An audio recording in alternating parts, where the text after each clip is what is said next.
Welcome to the Superior Drummer 3 Tips and Tricks Volume 3 tutorial series. In this video series, we're going to talk about the macro controls within Superior Drummer 3 and how they can be used to control and configure multiple parameters at once using a single control. This is a great creative tool that can be used in a variety of ways. In this tutorial, we're going to talk about using the creative filter with the macro parameter feature in Superior Drummer 3. We have the default kit loaded. Go ahead and go to one of these clean kits. We'll use the Premier default, and I'll change out the snare, the Noble and Cooley Steam Bent.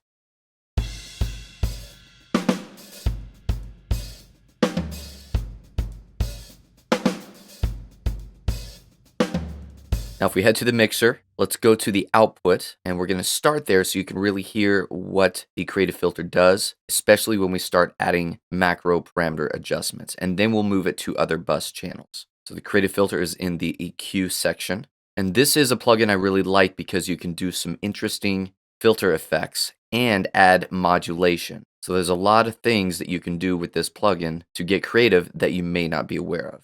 And there's a lot of different frequency types that we can choose. Let's go ahead and play the groove, and we'll take a listen to a few of them, and then we'll choose one to use for this macro.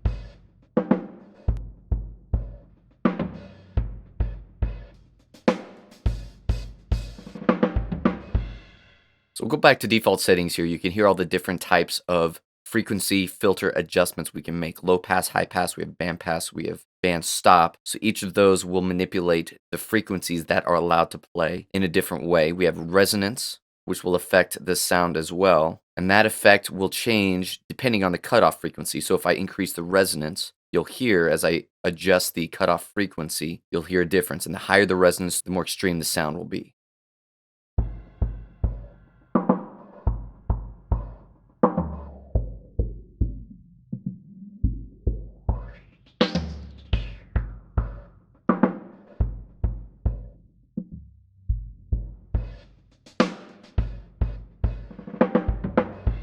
We could adjust the octave as well, but we're going to leave that at default, and we're going to use the low pass filter in this example. Now, what I want to do is create a macro that adjusts both the cutoff frequency and the resonance at the same time. So let's go ahead and add both of these parameters to macro number 1, and you can see they've been added. And as I make adjustments, you'll see both of them change at the same time. Now, right now, they're changing at the same rate.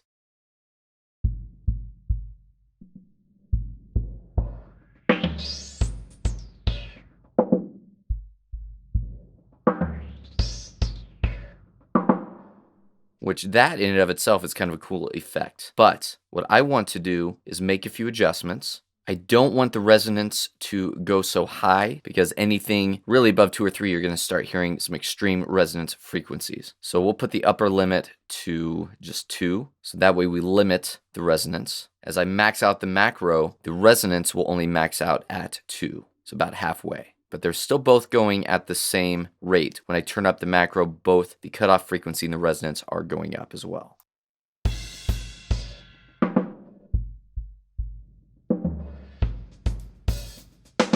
But I actually want to invert that. So I'm going to invert the filter resonance. So that way, as I turn the macro up, the cutoff frequency increases, but the resonance decreases.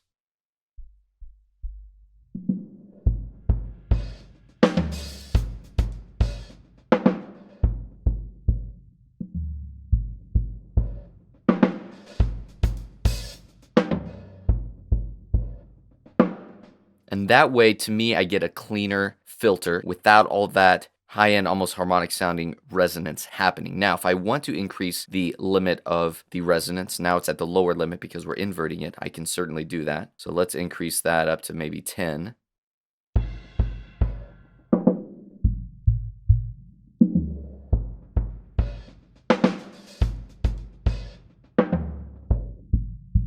So you can see now we have a little bit more of that resonance coming in. Let's go in between, somewhere maybe around 5 or 6.